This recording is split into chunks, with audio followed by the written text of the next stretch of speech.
신년 첫 주일을 통해서 주시는 하나님 말씀, 우리 창세기의 말씀이 되겠습니다. 올 한 해도 창세기를 통해서 함께 은혜 받기를 원합니다. 창세기 1장 1절부터 5절 말씀이 되겠습니다.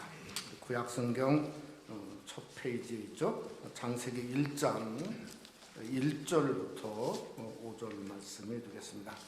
한번 같이 함께 1절부터 5절까지 한 목소리로 함께 봉독하죠. 태초에 하나님이 천지를 창조하시니라. 땅이 혼돈하고 공허하며 흑암이 깊음이 있고 하나님의 영은 수면 위에 운행하시니라. 하나님이 이르시되 빛이 있으라 하시니 빛이 있었고 빛이 하나님 보시기에 좋았더라. 하나님이 빛과 어둠을 나누사 하나님이 빛을 낮이라 부르시고 어둠을 밤이라 부르시니라. 저녁이 되고 아침이 되니 이는 첫째 날이니라. 아멘. 감사합니다. 우리 한번 서로 우리 반갑습니다. 새해 복 많이 받으시고 건강하십시오. 서로 한번 인사 한번 하시죠. 감사합니다. 정말 하나님 은혜 가운데 대망의 2022년 신년도를 맞이하고 첫 주일을 맞이하게 되었습니다. 새로운 해를 맞이하면서 여러분과 함께 봉독하고 싶은 말씀이 에스겔서 47장 12절 말씀입니다. 우리 한번 다 같이 함께 한 목소리로 믿음을 가지고 함께 봉독하죠. 강 좌우에는 각종 먹을 과실나무가 자라서 그 잎이 시들지 아니하며 열매가 끊이지 아니하고 달마다 새 열매를 맺으리니 그 물이 성소를 통하여 나옵니다. 하나님의 생명수가 성전, 성소를 통하여 나와서 우리가 영적으로 소생하고 또 자라고 새 열매를 달마다 맺고 또 성장하고 흥왕하는 2022년 한 해가 되시기를 주님의 이름으로 축원합니다. 금년도에 창세기를 한 해 동안 상고를 하려고 합니다. 창세기는 무려 50장으로 되어져 있습니다. 엄청난 사건들이 있죠. 창조의 사건, 또 타락, 또 홍수, 노아의 홍수의 사건, 바벨탑의 여러 사건들이 기록이 되어져 있습니다.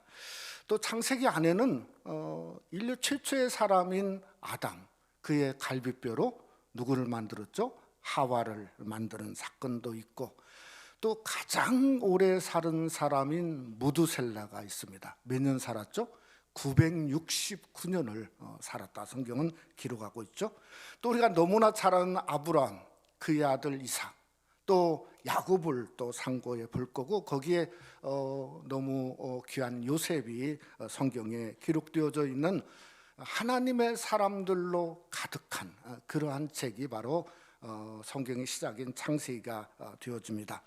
우리가 보통 창세기를 제네시스라 이렇게 부릅니다. 자동차 이름도 제네시스가 있지 않습니까? 근데 이게 시작, 근본, 근원을 뜻하고 있습니다. 그러니 창세기는 세상의 시작이고 또 생명의 근원, 근본을 말씀하고 있죠.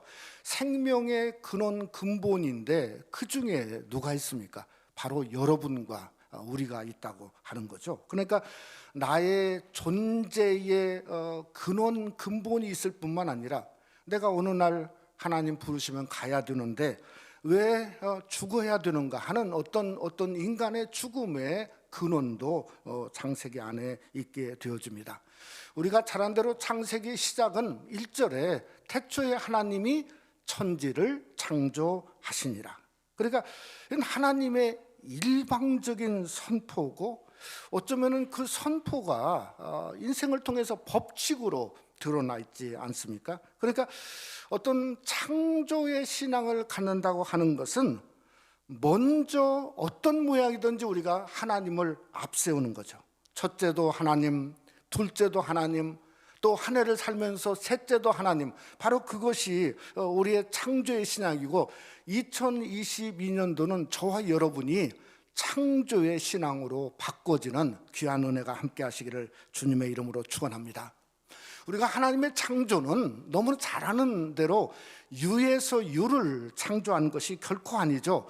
그저 nothing, 아무것도 없는, 정말 말 그대로 어떤 아무것도 아닌 데서 아무 것이 아니라 아예 자체가 존재나 무엇이 아무것도 없는 그저 무에서 유를 창조한 것이 바로 하나님의 창조의 역사입니다. 그러니까 하나님이 천지를 창조하시니라. 천지는 시간을 창조한 거고 공간을 창조한 거죠. 오늘날로 말하면 자연세계를 하나님이 창조하신 거죠. 이 자연세계는 저와 여러분이 눈으로 보고 앉아있는 보이는 세상입니다. 그러니까 보이는 세상은 한마디로 보이는 세상의 나름대로 법칙이 존재하죠. 우리가 잘 아는 대로 만유인력의 법칙이 있는가 하면 비행기가 뜨는데도 그냥 뜨는 게 아니죠. 베르누이라고 하는 그 원리의 법칙이 있지 않습니까? 시장에 가면 시장 경제 원리의 법칙이 있고 나라는 나라대로 거기에 법이 있지 않습니까? 심지어 신호등도 법에 따라서 움직인다고 하는 거지 않습니까? 그러니까 자연의 법칙은 어떤 유통기간이 있는 거죠. 어느 기간이 있다 보면 또 바꾸고 또 살다가 없어지고 폐하게 되어지는 것이 바로 이 땅에 보이는 세계의 법칙이라고 하는 겁니다. 근데 이 세상이 보이는 것만 존재할까요? 아닙니다. 보이는 세상도 얼마든지 있습니다. 창조의 주체이신 하나님은 정작 하나님이 주체인데 보이지 않는다고 하는 겁니다. 그러니까 보이는 세계만 법이 있는 게 아니라 보이지 않는 세계에도 법이 분명히 존재하죠. 그래서 바로 그것을 보이지 않는 이 세상의 어떤 그 법은 더 완전하고 더 영원하고 더 위대한 하나님의 법칙이 바로 보이지 않는 세상에 존재하고 있다고 하는 겁니다. 여러분, 그게 영적인 법칙이죠.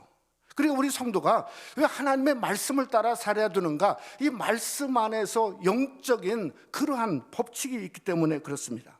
우리가 잘 아는 대로 하나님은 보이지 않지만 그러나 하나님은 영원하신 하나님입니다. 그 우주가 하나님 손으로 창조되었기 때문에 오늘날도 하나님은 만유의 주제라고 하는 이 정말 확고한 법이 오늘 또 존재하는 거 아닙니까? 그래서 하나님의 그 모든 이 삼라만상이 바로 하나님의 손에 있다고 하는 겁니다. 바로 창세기가 우리에게 보이는 세계의 법칙뿐만 아니라 보이지 않는 영원한 세계의 법칙을 우리에게 말씀하고 있는 거죠.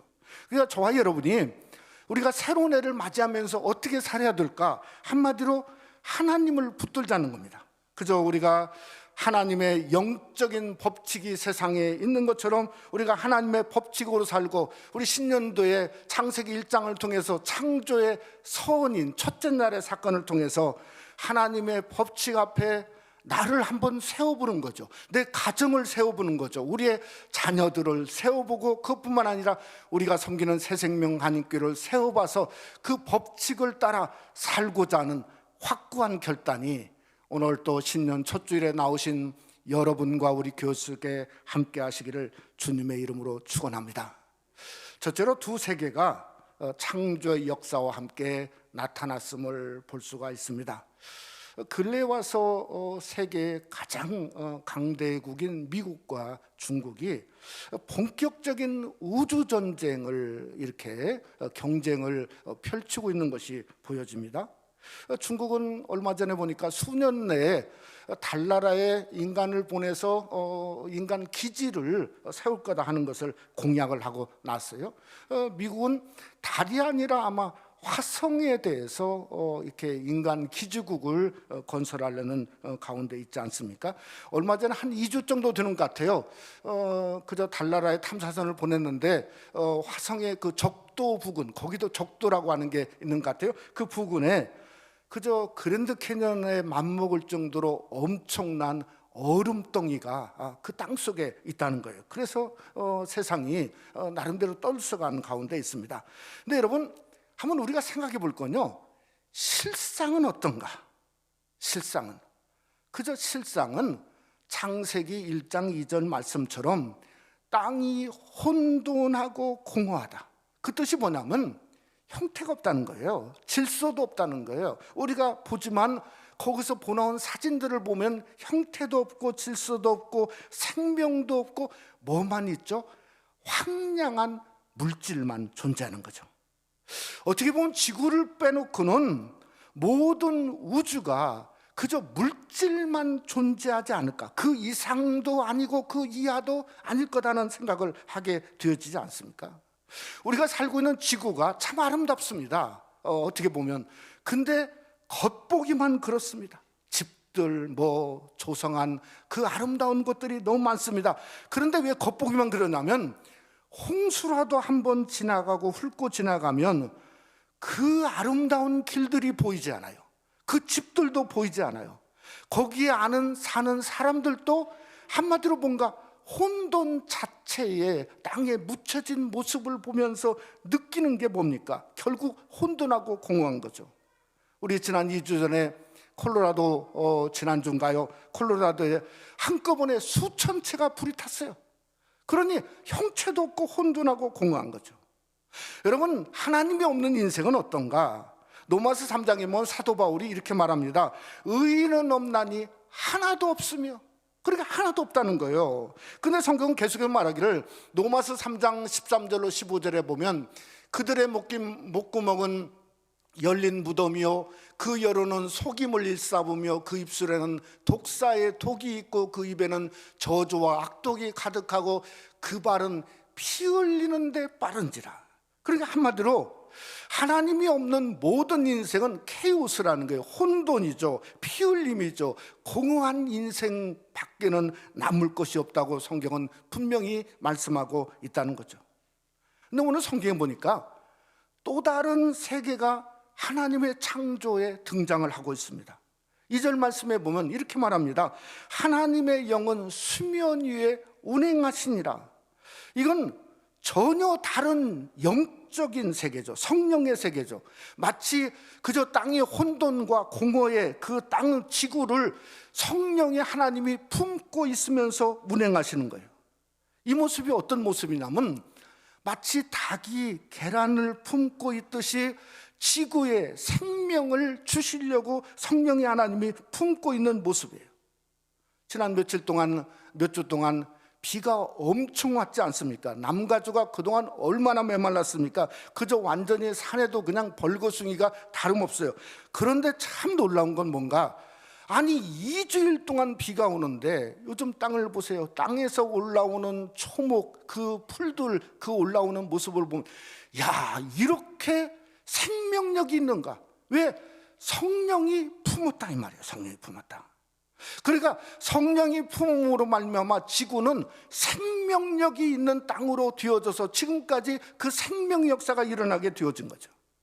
사랑하는 성도 여러분, 지구뿐만 아니라 우리의 공허한 인생도 마찬가지입니다. 성령이 우리를 품고 성령의 하나님이 우리 가운데 운행하고 역사할 수 있어야 한다는 거죠. 왜냐하면 성령이 임해야 그저 우리에게는 생명의 역사가 일어나고 하나님의 능력이 나타나고, 그저 성령은 어쩌면 우리 인간에게 무엇을 주냐면 재미를 주는 것 같아요. 왜냐하면 살아나니까요. 소생하니까요. 인간은 사는 재미가 어디 있냐? 그게 성령에 있는 거죠. 저와 여러분이 섬기는 재미, 또 예배하는 생동력의 역사는 성령을 통해서 우리 삶 속에 올 수 있는 겁니다. 여러분, 그래서 우리 성도는 보이는 세상만 재미로 삼는 것은 성도의 참다운 모습이 아닙니다. 우리는 보이지 않는 영적 세계에 더 재미를 느낄 수 있는 2022년이 되시기를 주님의 이름으로 축원합니다. 우리는 그러게 하나님의 나라, 하나님의 세상에 재미를 느끼고 즐거움을 가져야 돼요.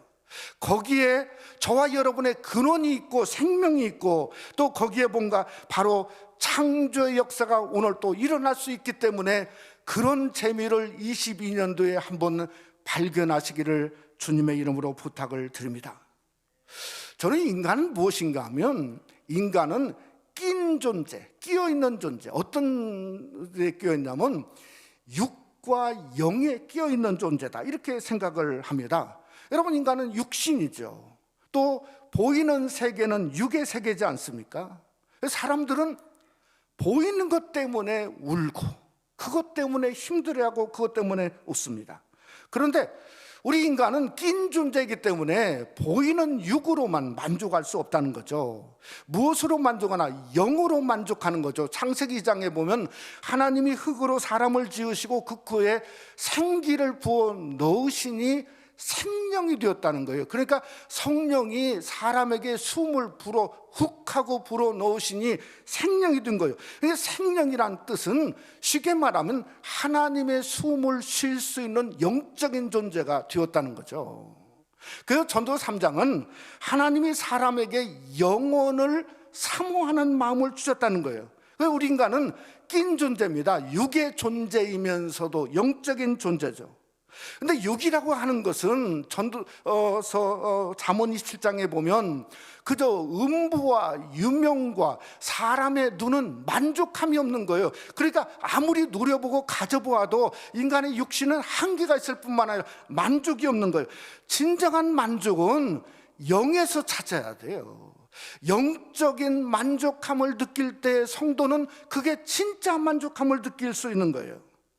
여러분, 참 놀라운 것은 우리 인간은 영적 존재인데 그 영적 존재는 텔레파시가 있습니다. 어떤 텔레파시인가? 보이지 않는 세계와 소통이 가능한 거예요. 믿음으로 하나님을 믿을 수 있는 소통이 가능한 거예요. 아니, 우리는 그저 마치 질그릇 같은 존재인데 고린도후서 4장에 나오지 않습니까? 하나님의 영광을 담을 그릇이니 엄청난 존재죠. 엄청난. 하나님을 만날 수 있어요. 하나님을 섬길 수 있어요. 하나님을 예배할 수 있습니다. 아무리 봐도 육은 대단하지만 갈라디아 6장에서 성경은 말합니다. 우리에게 너희가 육으로 살면 썩을 것만 얻을 수밖에 없다는 거예요. 고린도후서 4장은 뭐죠? 겉사람은 후패하나 우리의 속사람은 날로 새롭다. 그러니까 겉사람은 후패할 수밖에 없는 거예요. 결국은 뭔가 후패하니까 육으로 살면 공허하고 실패하고 허무할 수밖에 없다고 하는 겁니다. 우리는 무엇으로 살아야 되는가? 영으로 살아야 돼요. 여러분, 예수님이 요한복음 6장에서 분명히 성경에 우리에게 이렇게 말씀하고 있습니다. 요한복음 6장 23절에 보면 생명을 주는 것은 영이다. 육은 아무데도 소용없다. 내가 너에게 한 말은 영이요 생명이라. 그러니까 하나님의 말씀은 영이요 생명이에요. 우리가 무엇으로 살아야 되는가? 성령으로 살고 영이신 하나님의 말씀으로 살아야 되는 겁니다. 그래서 창조시부터 하나님은 그저 공허하고 혼돈한 이 땅을 성령으로 품고 운행하고 있는 이유가 여기 있다는 겁니다. 저와 여러분이 2022년 새해는 우리가 육으로 살지 말고 영으로 사시기를 원합니다. 음성을 듣기를 원합니다. 영을 따라 살 때에 그저 살리는 것은 영이요 생명이라 한 것처럼 풍성한 하나님의 말씀의 꼴로 먹고 마시고 넘치는 귀한 역사가 여러분 속에 함께 하시기를 주님의 이름으로 축원합니다. 두 번째로, 하나님은 말씀으로 빛이 있으라 하시니 빛이 있었다고 성경은 말씀하고 있습니다. 이게 창조는 쉽게 말하면 말씀 사건이죠. 성경에 보면 예전 성경에 하나님이 가라사대 빛이 있으라는 게 가라사대 사건이라 하는 얘기를 어렸을 때 이렇게 목사님을 통해서 들은 적이 있습니다. 근데 이게 가라사대는 말입니다. 말은 사라지는 겁니다. 그러니까 창조 시에 사라지지 않도록 그저 지금 후세를 위해서 무슨 리코딩을 해놓는다든지 아니면 무슨 특별한 장치를 이렇게 비디오를 찍었다든지 이런 것을 해서 수천 년 후에 그것을 발견할 수 있도록, 아니 이렇게 하셨으면 좋은데, 아니 들은 사람도 없고 본 사람도 없어요. 심지어 하나님이 사람을 맨 나중에 만드셨거든요. 그러니까 사람도 듣지도 못했어요. 하나님의 가라사대를 듣지 못한 겁니다. 여러분, 그러니까 어떻게 도대체 이 세상을 하나님이 말씀으로 창조하셨는지 우리는 그 어떻게라고 하는 거에 대한 그 어떻게를 본 적도 없고 아는 적이 없습니다. 그저 말씀하신 거예요. 참 놀라운 건 하나님이 가라사대 했더니 그대로 되었다는 거예요. 빛이 지금도 존재하는 거죠. 세상의 삼라만상에 지금도 존재하는 거예요. 그래서 3절에 빛이 있으라 하시니 빛이 있었고 that's it. 말씀하시니 그대로 생긴 거예요. 그러니까 여러분, 우리에게 무엇을 말하냐면 말씀은 하나님의 능력이라는 거예요. 이것이 보이지 아니하는 세계의 법칙이고 하나님의 말씀의 원리라는 거예요.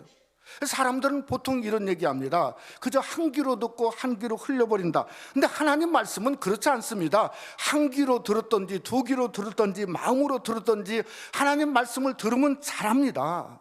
로마서 10장은 믿음은 들음에서 나며 마치 콩나물 자라듯이 물이 다 부으면 쏟아 부어져서 그냥 다 빠지는 것 같은데 그 다음날 어렸을 때 보니까 자라고 또 자라지 않습니까? 마치 똑같은 거예요. 여러분, 로마서 4장에 보면 이렇게 성경은 말합니다. 하나님은 죽은 자를 살리시며 없는 것을 있는 것으로 부르시는 이시니라. 믿습니까? 없는 것을 있는 것으로 부르시는 이시니라. 그러니까 말씀만 가지고 살으면 없는 것이 있는 것, 실체가 되어지니 말씀을 가진 자는 전부 가진 거예요. 2022년도는 말씀을 가져야 돼요. 그래야 그저 없는 것이 있는 것이 되어져요. 말씀 가지지 않으면 있는 것도 없는 것으로 변할 수 있다는 거죠. 두 번째 특별한 것은 빛의 창조입니다. 첫째 날의 창조가 빛이 있으라 하시니 빛이 있었어요. 근데 넷째 날 보면, 넷째 날 성경에 보면 낯을 주관하는 큰 광명체를 만들었어요. 그러니까 하나님의 빛에 대해서 두 번의 창조의 역사를 하신 거예요. 근데 뭔가 좀 이상하지 않습니까? 첫째 날, 넷째 날에 빛이 뭔가 좀 달라 보입니다. 히브리어를 봐도 첫째 날의 빛은 히브리어로 오르라고 그럽니다. 근데 넷째 날의 광명체의 빛은 이것을 마오로, 마자를 붙여서 마오르라고 그럽니다. 넷째 날은 쉽게 말하면 그 마오르는 오늘날로 말하면 선라이트, 태양빛이에요. 태양입니다. 그래서 성경은 큰 광명체라고 구분해서 이렇게 따로 번역을 했어요. 여러분, 우리가 태양은 진짜 큰 광명체입니다. 여러분, 그러지 않습니까? 이 태양의 중심 온도가 무려 1400만 도, 1400만 도. 그러니까 이게 그냥 엄청나죠. 근데 여러분, 아무리 태양빛이 밝아도 태양빛은요 겉만 비춥니다.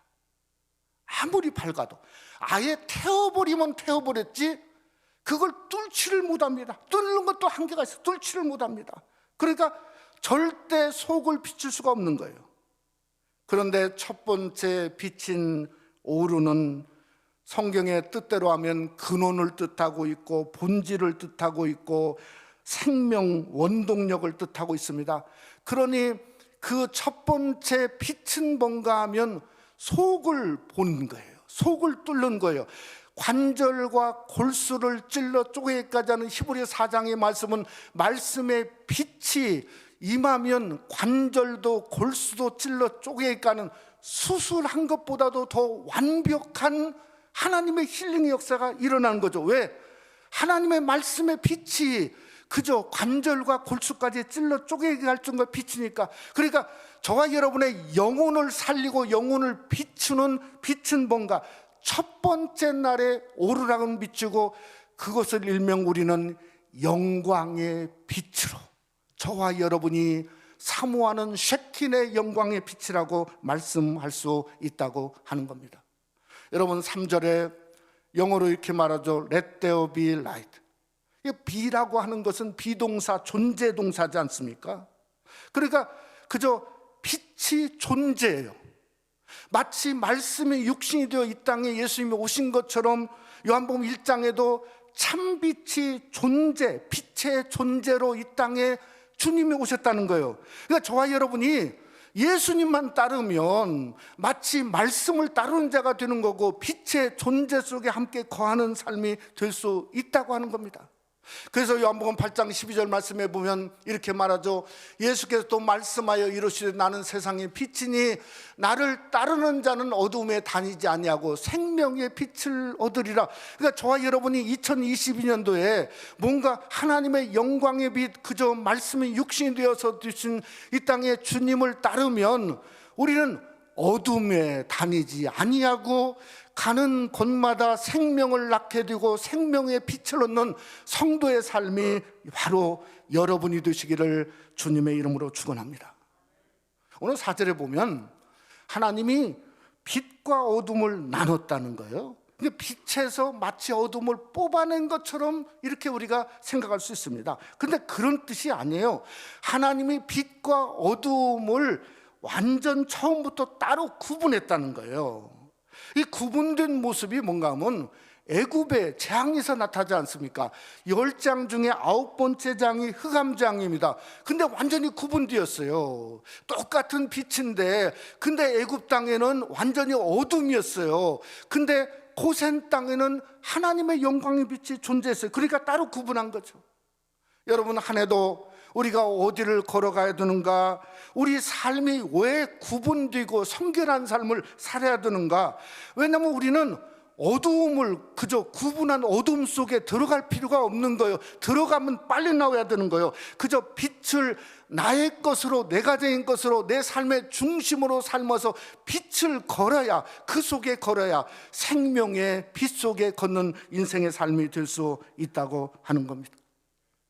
고린도 4장 6절 말씀에 보면 너무나 유명한 말씀이 있습니다. 우리 한번 다 같이 함께 읽어보죠.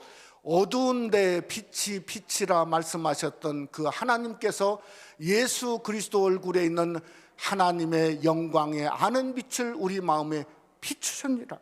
아니, 이 말을 바꾸면 무슨 말이냐면 내가 어두움 속에 있는데 어떤 것도 뚫고 들어갈 수가 없어요. 나도 뚫고 들어갈 수가 없어요. 그러니까 자꾸 어두워지는 거예요. 근데 오직 예수님만이 어두움에 들어가서 물리치고 빛이 있으라 하신다, 이 말이에요. 예수님만이. 그러니까 디프레스 되고 인생에 낙심이 되고 있을 때 예수님을 모셔야 되죠. 왜? 예수님은 어둠을 뚫으시는 분이에요. 어디에 감옥에 있든지 저 북한 땅에 있든지 어디에 있든지 예수님만 있으면 어둠이 뚫고 들어오세요. 빛을 비추세요. 그러니 우리가 한 해를 시작하면서 갑자기 어제 목사님 저 코비드-19에 걸렸다는 얘기를 제가 카톡으로 2번을 받았어요. 그러니까 인생의 삶이 이게 그저 어떻게 될지 모른단 말이에요. 그런데 우리가 그런 상황에도 우리가 뭔가 정말 예수님을 모셔야 예수님이 그 어둠을 뚫고 들어가서 빛을 비추는 역사. 그래서 빛이 있으라 하시는 그 빛이 예수님을 통해 여러분 속에 함께 하시기를 원합니다. 말씀을 맺고자 합니다. 지난 주일에 함께 예배하고 우리 저 이정표 목사님 저기 계신데 목사님 환영 위원까지 하신 우리 박은규 목사님 88세이신데 화요일 날 쓰러지셔서 지금 5일째 혼수 상태에 계시고 참 위독한 가운데 있습니다. 제가 신방을 어제도 갔는데요, 믿겨지지가 않아요. 88세라고 하신 것도 믿겨지지 않고, 아니 이렇게 주일날 와서 친교까지 다 하시고 영접 비용까지 하신 어르신이 이렇게 병상에서 저도 못 알아보고 사모님도 못 알아보고 믿겨지지가 않아요. 우리 방규 목사님은 6.25 사변 때 학도병이셨습니다. 북한군에 끌려가서 낙동강 전투에서 그저 기적처럼 살아난 겁니다. 기적처럼. 그래서 인생을 하나님 앞에 드렸어요. 40년 목회하시고 텍사스 오스틴 한인교회 목회를 하시고 은퇴하시고 우리 교회 오신 뒤 처음 시작부터 시작하셨어요. 그게 13년째입니다. 근데 정말 겸손한 종이시고 말씀 한마디를 정말 아끼셨던 그러한 분이시고, 정말 우리 존경하는 목사님 어떻게 하든지 속히 일어났으면 좋겠다 하는 바람과 소망이 있습니다. 저는 이런 어려움을 경험하고 느끼고 성도들 가운데 보면서 항상 제 마음속에 다가오는 말씀이 있습니다. 그 말씀이 고린도후서 4장 18절 말씀입니다. 거기에 보면 우리가 주목하는 것은 보이는 것이 아니요 보이지 않는 것이니 보이는 것은 잠깐이요 보이지 않는 것은 영원함이라. 자꾸 보야 된다는 거죠. 주목하여 보는 것. 이럴 때마다 인생에 보이는 것은 잠깐이고 순간이구나. 그러니 보이지 않는 저 영원한 나라를 우리가 소망하며 보야 되겠다. 그것을 자꾸 더 생각하게 되어진다고 하는 거 아니겠습니까? 여러분, 그것 때문에 하나님이 창조의 시작에 저는 빛을 먼저 창조하셨다고 생각합니다. 4절 말씀에 보면 빛만 하나님 보시기에 좋았더라. 그러니까 하루가 지나서 좋은 게 아니고 빛이 말씀 그대로 보면 빛만 하나님 보시기에 좋았다고 성경은 말씀하고 있다는 거죠. 사랑하는 성도 여러분, 2022년도를 시작하면서 우리가 걸어가야 될 것도 빛입니다. 빛을 따라가야 됩니다. 아무리 빛을 따라가면 그저 인생이 어두운 저녁이라 할지라도 밤이 되고 아침이 되니 첫째 날인 것처럼 그저 어두운 밤을 지나고 그 빛을 따라가면 아침을 맞는 첫째 날의 삶이 2022년도 우리의 삶이 되어야 될 줄로 믿습니다. 사랑하는 성도 여러분이 빛을 따라가서 밤은 지나가고 새 아침을 맞는 첫째 날 창조의 삶이 여러분 남은 2022년 한 해 우리 속에 교회 속의 삶 속에 함께 하시기를 주님의 이름으로 축원합니다.